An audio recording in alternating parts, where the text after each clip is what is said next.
So let's talk about lifting the Jeep Wrangler, particularly the two-door. I am in my wife's Jeep Wrangler. It is a 2018 two-door Sport S, and it is lifted and it has bigger wheels and tires. Now, before we get into that, one other thing I want to mention, you know, I had tried to eliminate the auto stop system by disconnecting the auxiliary battery. That's as simple as pulling off a negative ground cable and removing fuse number 42, I believe it is. I was surprised. It still works. What I did is remove the auxiliary battery from the system, but the auto stop system is now running off of the main battery. Is that a bad thing? Yeah, I don't know. I guess if you use it a lot, maybe it could drain the main battery, but I will say it is not going to drain the main battery any worse than what having a bad auxiliary battery connected is. Because you see, the auxiliary battery, when it goes bad and can't stay charged, it's going to always try to pull charge, because of the way it's connected, from the main battery. So mine is out of the system. I'm running the right voltage and all that stuff right now, so all is good so far. Just wanted to give you a little bit of an update on how that was going, since I know a lot of people were interested in hearing an ongoing report. So there you go. Now let's talk about lifting the two-door Wrangler. First of all, I have one. I have a 2024. Bought one so I'd have my own. Yeah, I was jealous. And I'm getting a lot of comments on the channel now. People telling me that I should lift it. And I love lifted vehicles across the board. Trucks, Jeeps, it doesn't really matter. I think it makes them look really good. But there is a sacrifice. And nothing is more evident than driving this Jeep Wrangler, my wife's. She's sacrificing a few things. Number one is the ride comfort. I mean, this thing is bouncy. It hits hard when you go over more severe ruts or bumps. It's just not like right there. It sounded like one of the side windows were going to come off. And I just went over a transition in the road from a bridge. But anyway, you feel everything in here, and it's not a comfortable ride. And I would say, if you use your Wrangler as a daily driver, you're probably not going to be happy with the end result. Now, do I think it's all because of the lift? No. And by the way, what's on this is a 3-inch block and spacer. A couple of red flags there, I know. The block and spacer lift, of course, is going to contract the suspension because it's just putting something in between. That's going to make for a firmer ride. I know that. And from a handling standpoint, which we're going to get to in a minute, doesn't do you any favors there. I would highly recommend, if you're going to lift your Jeep, either go with a full suspension lift, which might be cost prohibitive. It's going to cost you a fortune to do it the right way, or just go with a Bilstein 5100 adjustable shock. You can put the adjustables on the Jeep and you can raise it up as high as, I think, almost 3 inches above, and that's what this is a 3-inch lift, but almost 3 inches above stock.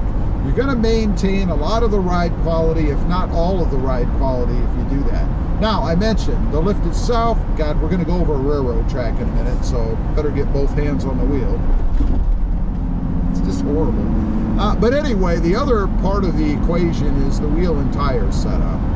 Now, originally, she had, I think, a 20-inch wheel on here and bigger tires. And of course, what that did is it reduced the sidewall of the tires, which means you get a much rougher ride. You're riding closer, if you will, to the steel wheel itself without all that rubber, or as much rubber in between. Highly recommend you don't do that. Really, the smaller the wheel, without looking like a donut, that you can go with to maintain more tire tread wall, or more wall to the tire, is going to give you the better ride, because you're going to absorb all of those bumps and things. Now, we're on the bumpiest road that I go over here, and you may notice it's going to be a pretty rough ride.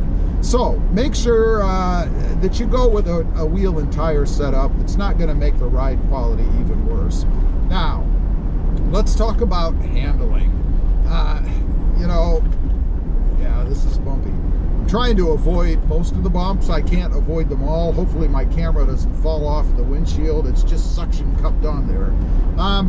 Handling, man, it's just a step down below from being all over the place on the road, because when it hits those bumps and things with that firmer suspension, it wants to almost jump and bounce as you go over things. It's not quite that bad, but it kind of reminds me of something like that. When you're riding along a more cupped, ooh, I have a doggy out here. Poor thing. Oh, he was tan in color. I almost didn't see him. I don't want to run into a dog, particularly for the dog's sake, most importantly, but in my wife's Jeep wouldn't be a good thing. She doesn't know I'm driving it, by the way. But the cupped roads, when you're on a road like a two-lane road where there's a kind of a cup in each lane to run the water off, or even just in the center, the Jeep naturally wants to ride that cup. So it always feels like it's rolling back and forth, like you have to always correct the steering wheel. I notice it a lot more in my wife's Jeep, which again is lifted, which I attributed to that lift. It's because of that I really have to pay attention to the steering wheel. It seems like I'm always making little corrections the whole time that I'm driving. It just doesn't make for a pleasant ride or driving experience. Now, I know there's a lot of people out there that are going to say, well, it's supposed to be more rugged. It's a Jeep. Well, it doesn't have to be. Mine isn't like that. Of course, it's not lifted. It does have different wheels and tires. But I don't agree that it has to be that way simply because it's a Jeep and you're somehow not manly enough if you don't like driving a Jeep that throws you all over the place. I would highly recommend, again, that you, number one, don't lift it at all if you can live with it. Or, again, try to go with a Bilstein setup that's adjustable and wheels and tires that don't rob the comfort by going with something that's reduced in tread wall, I guess. Otherwise, this Jeep is doing pretty well. Doesn't have a ton of miles on it. She doesn't drive it a lot. It's got 5,595 miles on it. So I realize it's almost like brand new, barely broken in. But nonetheless, it's still, 6 model years old now and approaching 5,600 miles. Been spot on, so all those people that talk about mechanical problems and reliability and all of that, haven't had any issues with this Jeep whatsoever, other than the one-time radio black screen, which always seems to happen in the Mopar products. Leave a comment. Let me know what you think about lifts if you have one. Was it better before you did it? Do you have any regrets? Or maybe you have a success story. You could share that and let the rest of us know. Thanks for watching. Stay safe out there.